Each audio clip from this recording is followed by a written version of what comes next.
হরে কৃষ্ণ। হরে কৃষ্ণ। কে আপনি? আমি হলাম গুরুদেব বাবা। ওহো, গুরুদেব।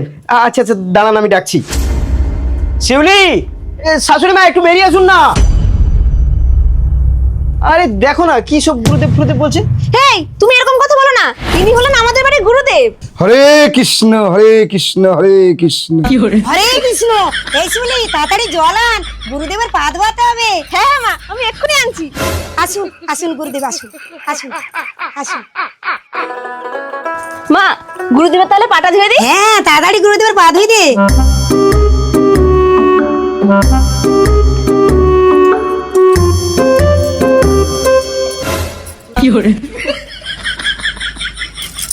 মা, তোমাদের বাড়িতে আজকে আমি 1 ঘন্টা গীতা পাঠ করতে চাই। হ্যাঁ বাবা, সেটা ভালো কথা। চলুন, আপনি আমাদের বাড়িতে গীতা পাঠ করবেন। চলুন চলুন।